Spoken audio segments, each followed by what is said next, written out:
పయ్యావుల కేశవ్ గారు ఆ యొక్క అనంతపురం జిల్లాలకు సంబంధించిన మంత్రిగా మా జలవనరుల శాఖ సెక్రటరీ మా అందరితోటి కూడా కాన్ఫరెన్స్ తీసుకొని ఇమీడియట్లీ ఏదైతే ఆ తుంగభద్ర ప్రాజెక్ట్ మీద ఎక్స్పీరియన్సు, అదేవిధంగా డ్యామ్ సేఫ్టీలో ఎక్స్పీరియన్సు,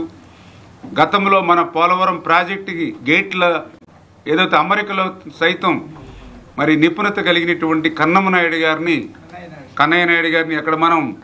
ఎయిర్పోర్ట్ తీసుకెళ్ళినట్లయితే ఆ ప్రాజెక్టుకి సంబంధించినటువంటి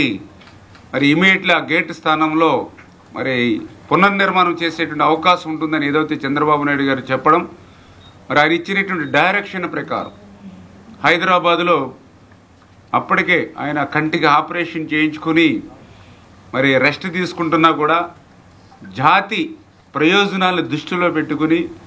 చంద్రబాబు నాయుడు గారు రిక్వెస్ట్ చేశారని చెప్తే ఇమీడియట్లీ మరి ఆయన ఆరోగ్యాన్ని కూడా పక్కన పెట్టి మరి ఆయన ఇమీడియట్లీ అప్పటికప్పుడు ఫ్లైట్ మీద తుంగభద్ర ప్రాజెక్టుకి ఆయన్ని పంపించడం జరిగింది. నిజంగా కన్నయ్య నాయుడు గారు అక్కడికి వెళ్ళే సమయానికి ఈయన రాకపోతే నిజంగా అంతకుముందు ఆ ఒక్క రోజులోనూ కూడా అక్కడ ఉన్నటువంటి అధికారులు కానీ అక్కడ ఉన్నటువంటి ఎవరైతే ఆ యొక్క తుంగభద్ర బోర్డుకు సంబంధించిన వారు కానీ చేతులెత్తేసినటువంటి పరిస్థితి. సాక్షాత్తు అక్కడ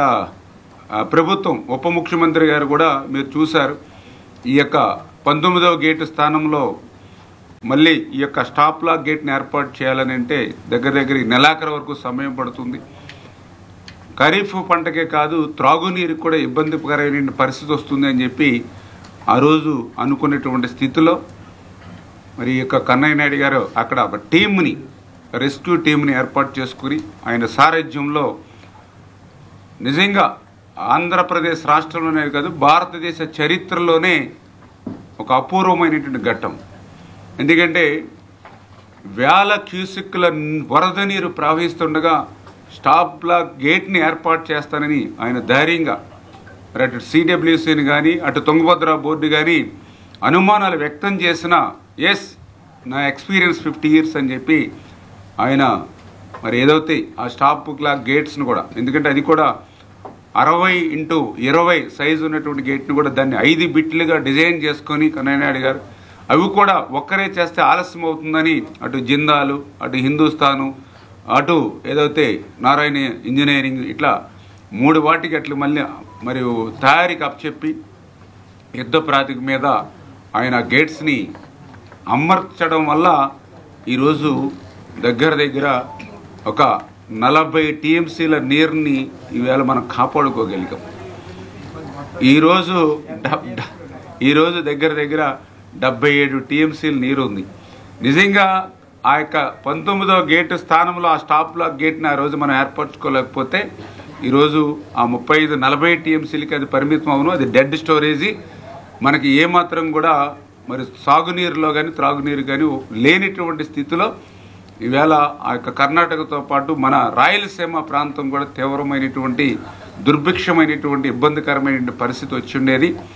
కానీ ఈరోజు మరి ఏదైతే ఆ యొక్క ఎల్ఎల్సి కానీ హెచ్ఎల్సి కానీ కేసీ కెనాల్ కానీ పర్టికులర్ ఏదైతే మన రాయలసీమ ప్రాంతంలో ఉన్నటువంటి కెనాల్స్ కానీ ఏవైతే ఉన్నాయో వాటన్నిటికీ కూడా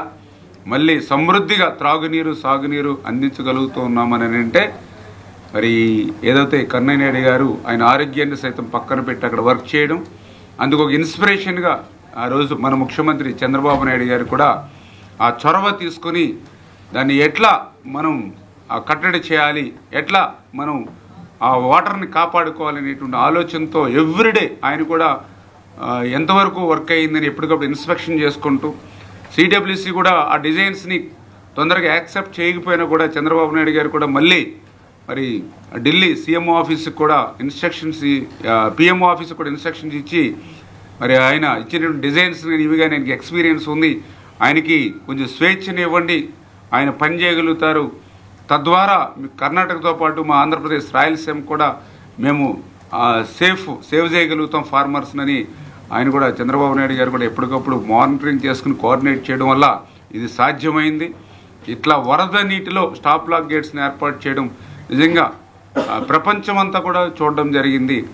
ఆ రకంగా ఒక క్రైసిస్ మేనేజ్మెంట్లో అత్యంత చాకచక్యంగా ఈరోజు కన్నయ్య నాయుడు గారు చేసినట్టు కృషికి ఇవాళ ఆంధ్రప్రదేశ్ రాష్ట్ర ప్రభుత్వం తరపున కూడా ఆయన్ని పిలిచి ఈరోజు ముఖ్యమంత్రి గారు కూడా